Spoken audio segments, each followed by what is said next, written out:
Il n'y a pas que des mauvaises nouvelles en France en ce moment. La preuve, le pays est numéro 1 de l'attractivité en Europe, au top en matière d'investissements étrangers, et ce pour la 3e année consécutive. On en parle ce matin avec le directeur général de Business France. Bonjour Christophe Lecourtier. Bonjour Dimitri. Bienvenue sur Europe 1. Je rappelle, Business France, c'est l'agence qui est chargée alors à la fois du développement international des entreprises françaises, mais aussi de la promotion de la destination France pour les investisseurs étrangers. Et ce qui ressort du baromètre EY de l'attractivité qui est paru lundi soir, c'est qu'on voit que les efforts d'Emmanuel Macron depuis 2017 pour redorer le blason de la France auprès des investisseurs, ça continue de payer 5 ans plus tard. Oui, ça continue de payer. Et je veux dire pourquoi c'est important, parce que ça fait 20-25 ans qu'on baigne dans un narratif décliniste. Les entreprises françaises, étrangères, quittent la France. Le coût du travail, les réglementations, les emplois, voilà. Etc. Tout fout le camp. Comme on dit de manière triviale. Or, c'est cette fatalité-là, ou cette fausse fatalité qu'on est en train d'inverser. Pas simplement sur un an, mais aujourd'hui, les flux vont dans un autre sens, ils reviennent en France. Les étrangers n'ont pas de raison de choisir la France par francophilie particulière. Donc s'ils reviennent massivement, eh bien c'est parce qu'ils trouvent un environnement des affaires qui a été modifié ces dernières années et qui est pour eux incitatif à mettre leur bille chez nous. Alors on va rentrer dans le détail. Vous avez recensé, EY recense 1222 investissements au total l'an dernier. Je signale quand même que c'est presque le triple d'il y a 10 ans. C'est ça. Et la remontée, elle ne coïncide pas tout à fait avec l'arrivée d'Emmanuel Macron. Ça avait déjà commencé à repartir. Mais elle s'est accélérée beaucoup avec les réformes qui ont été engagées en 2017. En gros, la France était perçue comme une belle endormie. Oui. À partir de 2017-2018, tout le monde a vu qu'elle se réveillait et ça a donné les résultats qu'on commente. Alors, on note que parmi ces 1222 projets d'investissement, beaucoup en fait sont des extensions d'activités qui étaient déjà existantes en France. Bon, alors certains vont dire c'est dommage, il n'y a pas beaucoup de nouveaux projets. Les plus importants, les plus beaux, malheureusement, sont allés en Allemagne. Tant mieux pour les Allemands. Tesla, Intel, voilà les deux grandes gigafactories. Ceci dit, on note que si on réinvestit, là on a déjà investi, c'est qu'on fidélise. Mais on investit dans quoi exactement, Christophe Lecourtier ? D'abord, ce qui est intéressant aussi, c'est de voir la dynamique par rapport à nos concurrents. Les Britanniques, les Allemands essentiellement. On était historiquement le 3e, loin derrière les 2 premiers. On est le premier depuis 3 ans et surtout en 2021, c'est une année un peu particulière de sortie de crise, l'écart entre la France qui a progressé de 24% ou 25% de projets en plus s'est creusé par rapport à ses concurrents. Les Britanniques stagnent.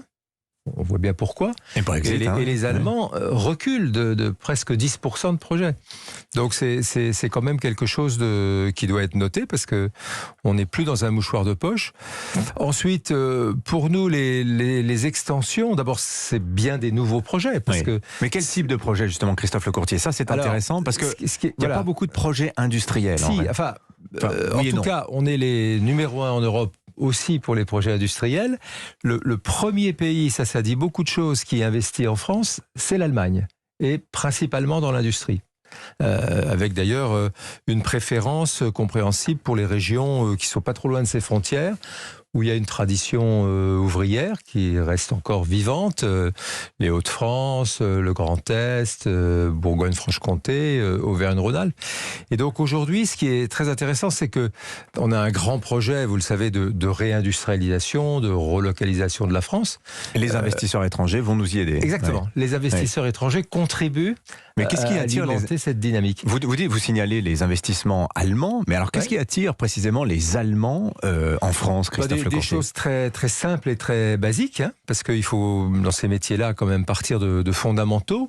Le foncier est plus disponible et moins cher dans beaucoup de parties de la France, même s'il y a des tensions.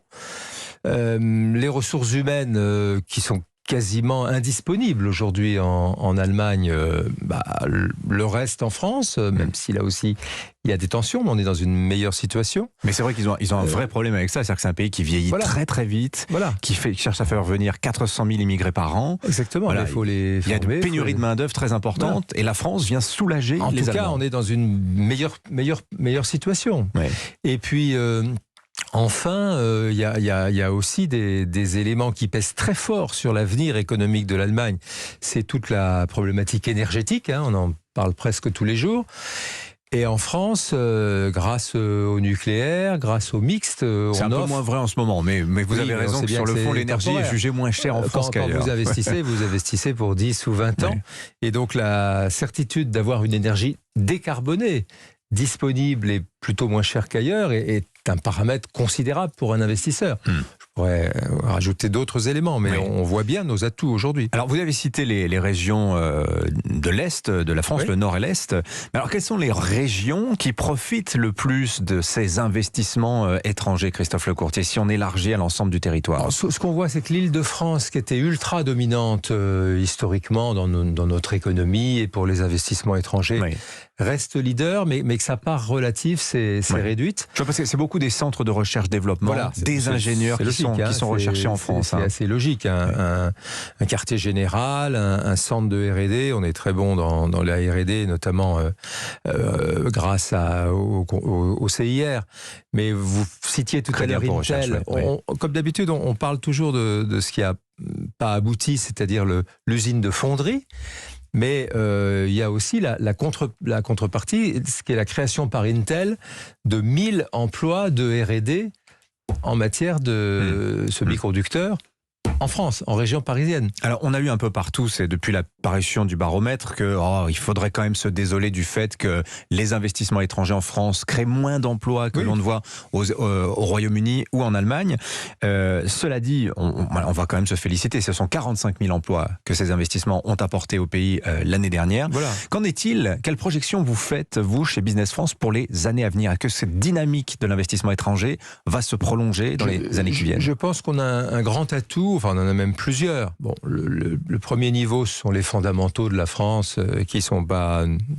On connaît depuis longtemps la taille du marché, sa place en Europe, la qualité de la main-d'œuvre. On a rajouté un deuxième étage avec les réformes Macron de 2017-2018, ce que je disais, le réveil de la belle endormie. D'un seul coup, sur la scène internationale, on est apparu comme un pays qui bougeait et qui se réformait. Et Choose France en est le symbole, le sommet qu'organise le président de la République à Versailles chaque année. Fiscalement, on réduit l'écart aussi avec les étrangers, avec la trajectoire de baisse de l'impôt sur les sociétés. On est revenu dans la moyenne européenne, on a donc tout va vocation à continuer. Et ce qui est, à mon avis, le plus intéressant pour les années à venir, pour répondre à votre question, c'est le plan de relance et France 2030 qui trace un horizon de priorité et de prévisibilité.